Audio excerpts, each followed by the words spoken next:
नमस्कार दोस्तों, मैं डॉक्टर सुधीर खुंटिया और आज इस पॉडकास्ट में आपको एक स्पेशल चीज़ों के बारे में बताने के लिए आ रहे हैं जो कि 12th साइंस स्टूडेंट के लिए है। 12th साइंस स्टूडेंट का मन में हमेशा डाउट रहता है या उनके पेरेंट्स के मन में हमेशा डाउट रहता है कि हमारे बच्चों को हम कहाँ पे भेजें या किस फील्ड में भेजें जिससे बच्चे का जो फ्यूचर है वो बेहतर हो सके। तो इसी के बारे में हम चर्चा करने वाले हैं और हमारे साथ हैं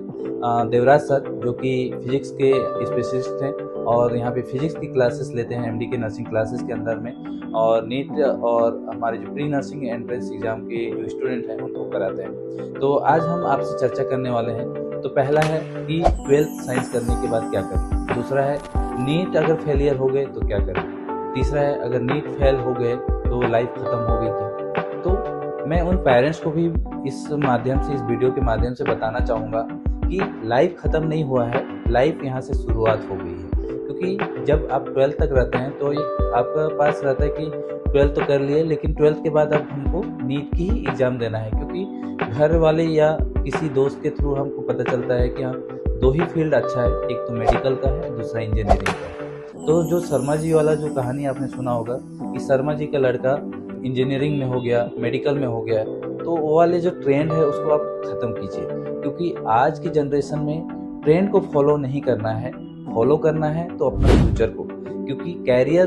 बहुत ही इम्पोर्टेंट रोल करता है कि कैरियर में हमको बहुत सारे कन्फ्यूजन होते हैं, और कन्फ्यूजन को भी दूर करने के लिए आज हम देवराज सर के साथ, मैं डॉक्टर सुधीर खुंटिया आपके बीच में आया हूँ और आपको सही गाइडेंस, सही मोटिवेशन के साथ आपको इस वीडियो के माध्यम से आपको देने वाले हैं, जिससे आपका फ्यूचर ब्राइट हो सके और आप सही डायरेक्शन में जा सकें, जिससे आपका आने वाला प्रोफेशन के थ्रू आप अच्छे पोस्ट में, अच्छे जगह पे, अच्छे जॉब सिक्योरिटी के साथ आप जा सकें। तो इसी वीडियो को आप देखते रहें, बने रहें पूरे वीडियो के लास्ट तक। तो वेलकम देवराज सर कि आज हम 12th के बेसिस पे बात करने वाले हैं कि 12th साइंस स्टूडेंट के लिए क्या होने वाला है, तो इसी के बारे में चर्चा करने वाले हैं। यस सर, जैसा कि सर मैंने देखा है, क्योंकि बहुत लंबे टाइम से मैं 12th के बच्चों को और ड्रॉपर के बच्चों को पढ़ाता आ रहा हूँ, तो मैंने देखा कि आफ्टर 12th बच्चों के मन में सबसे बड़ी चीज़ ये होती है कि अगर नीट नहीं हुआ तो हमारा क्या होगा। जैसे कि अगर 12th बायोलॉजी के बच्चे हैं या 12th मैथ्स के बच्चे हैं, तो उनका क्या है, समाज में ना एक स्टीरियोटाइप फिक्स है कि अगर आपने बायोलॉजी लिया है तो आपको नीट निकालना पड़ेगा, डॉक्टर ही बनना पड़ेगा, और अगर आपने मैथ्स लिया है तो आपको इंजीनियर ही बनना पड़ेगा, जो कि आज के डेट में संभव नहीं है। जितनी सीटें हैं और जिस तरीके से कंपटीशन बढ़ा हुआ है, तो ये संभव नहीं है कि सबके सब डॉक्टर बन जाए। तो ऐसे में वो बच्चे अपने आप को काफ़ी डिमोटिवेट फील करते हैं। वो ये समझ जाते हैं कि हमारा लाइफ अब सक्सेसफुल नहीं होने वाला, अब हम फेलियर हो चुके हैं। तो इस रिगार्डिंग सर, जैसा कि आपने मुझे बताया था कि आफ्टर नीट भी बहुत सारे ऑप्शंस हैं, तो मैं चाहूँगा सर कि हमारे बच्चों को ना आप PNT से लेकर के क्या क्या कर सकते हैं और भी चीज़ें हैं उसके बारे में बताएं। सही कहा देवराज सर, क्योंकि आज का जो ट्रेंड है, बोलते हैं कि शर्मा जी का बच्चा ऐसा कर रहा है, शर्मा जी का बेटा ये किया, तो ये जो ट्रेंड है उसको फॉलो नहीं करना है, फॉलो करना है अपने फ्यूचर को। तो 12th के बाद ऐसे बहुत सारे कोर्सेज हैं जिसके अंदर लाखों का पैकेजेस है। जैसे कि आप सोचते हैं कि केवल अगर बायो स्टूडेंट है, सोचता है कि नीट क्लियर करेंगे, MBBS ज्वाइन कर लेंगे तो हो गया, लेकिन MBBS अगर फेलियर हो गया, नीट क्लियर नहीं हो पाया, तो क्या ऑप्शन ढेरों हैं और ऐसे बहुत सारे राह हैं जिसके सिलेक्शन प्रोसेस अलग अलग होते हैं। आपने सुना होगा नीट का एग्ज़ाम है,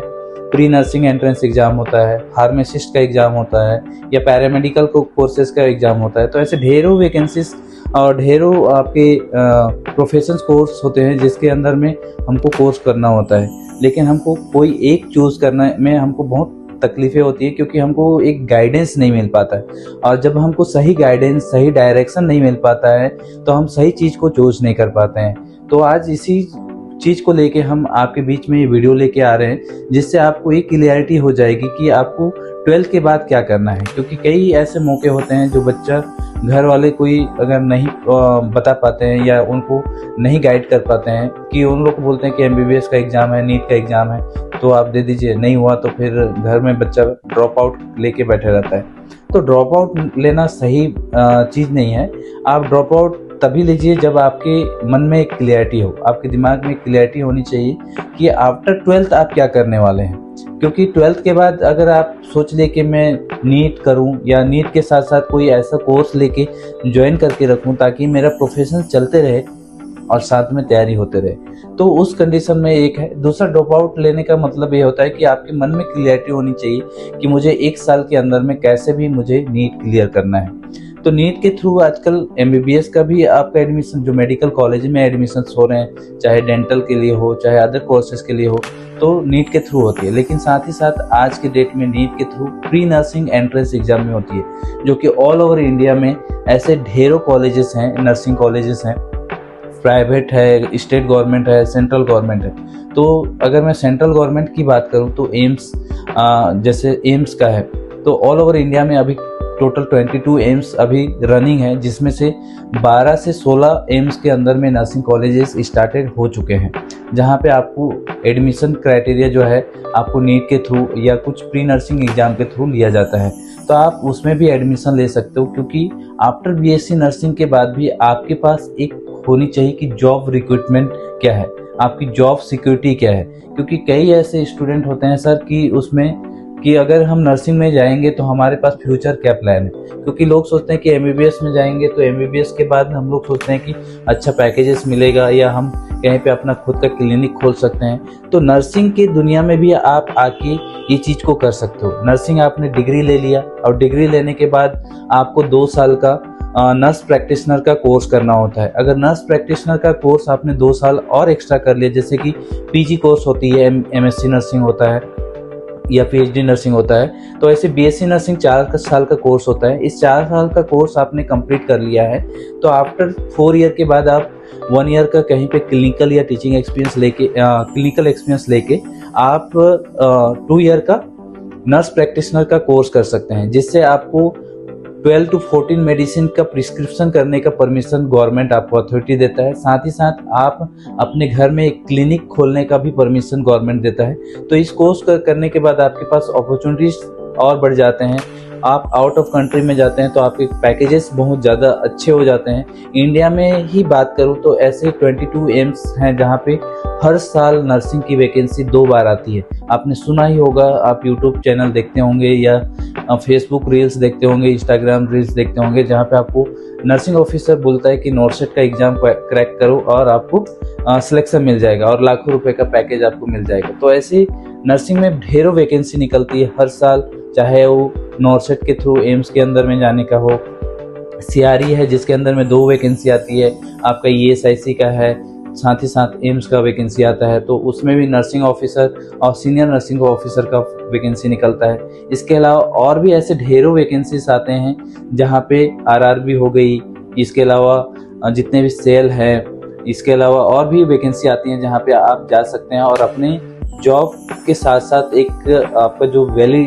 जो अपने आप को प्रोफेशन, जहाँ पे आपको एक रिस्पेक्ट मिलता है, एक सिक्योरिटी मिलता है। तो ऐसे ढेरों वैकेंसीज हैं जो ऑल इंडिया में आप इस फील्ड में आके कर सकते हो। एमबीबीएस का तो है ही, मेडिकल लाइन का है ही, लेकिन आपके पास अदर ऑप्शन में ढेरों जो वैकेंसीज हैं, ढेरों आपके पास जॉब है, ये सारी चीजें हैं। Thank you sir. मुझे लगता है कि जो बच्चे 12th पास आउट हैं या 12th में हैं और बायोलॉजी के हैं, जिनको नीट बहुत टफ लग रहा है, या जो बच्चे ड्रॉपर हैं जिनसे नीट क्रैक नहीं हो रहा, उनके लिए सर ने बहुत अच्छे तरीके से अभी एक्सप्लेन कर दिया है। वो बच्चे अब काफ़ी मोटिवेटेड फील करेंगे कि हाँ, हम अपने लाइफ में फेल नहीं हुए हैं, हमारे पास काफ़ी ऑप्शन है। अगर ज़रूरत है बच्चों आपको तो एक गाइडेंस की है, क्योंकि अगर मैं रामायण या महाभारत काल से ही बात करूँ तो एक गुरु की बहुत आवश्यकता होती है। क्यों? क्योंकि गुरु या एक गाइडेंस आपको ये बताता है कि आप कम एफर्ट में या सही चीज़ आपके लिए क्या है ना। आपके कैपेबिलिटी के हिसाब से जो आपका गुरु होता है वही आपको बताता है कि आपको चीज़ों को तैयार कैसे करना है ना। अगर जैसे आप हमारे यहाँ जो बच्चे पढ़ रहे हैं, आप हमारे यहाँ जुड़ते हैं, तो मैं आपको बताना चाहूँगा फिजिक्स, केमिस्ट्री, बायोलॉजी ये काफ़ी ब्रॉड सब्जेक्ट्स हैं, बट हमको पूरा उसको नीट के अकॉर्डिंग नहीं पढ़ना है, हमको अपने काम के अकॉर्डिंग पढ़ना है, क्योंकि हमको जॉब ओरिएंटेड पढ़ाई करनी है। जॉब ओरिएंटेड मतलब कि पढ़ने के बाद आप कम समय में बहुत अच्छी नौकरी लगा सको, ठीक है। तो हम लोगों का लक्ष्य ये है, हमारे एमडीके के परिवार का लक्ष्य ये है कि कोई भी बच्चा जो हमसे जुड़ता है उसको हम कम समय में कुछ ऐसा नॉलेज दें, कुछ ऐसा गाइडेंस दें, ऐसे एग्जाम्स के बारे में जानकारी दें कि वो कम समय में क्या करे, कोई भी एग्जाम को क्रैक करके एक अच्छी जॉब ले सके। इसी के साथ मैं सर से पूछना चाहूँगा कि सर जो बच्चे पीएनटी को लेकर तैयारी करना चाहते हैं वो कैसे हमारे पास जुड़ सकते हैं, क्या तरीका है, कैसे इनरोल कर सकते हैं, इसके बारे में सर थोड़ा आपको ब्रीफ करें। तो एमडीके नर्सिंग परिवार के साथ जुड़ने के लिए आप हमारे हेल्पलाइन नंबर पे कांटेक्ट कर सकते हैं, क्योंकि हमारे अभी जो ब्रांचेस हैं रायपुर में है, भिलाई में है, साथ ही साथ रांची झारखंड के अंदर में अभी ओपनिंग है और आने वाले टाइम में उड़ीसा के अंदर में। तो अभी जो PNT का जो क्लासेस हो रही है रायपुर के अंदर हो रही है, लेकिन आने वाले के टाइम में आने वाले जगह पे भी क्लासेस स्टार्ट हो जाएंगे। अभी भिलाई के अंदर में भी लॉन्च करने का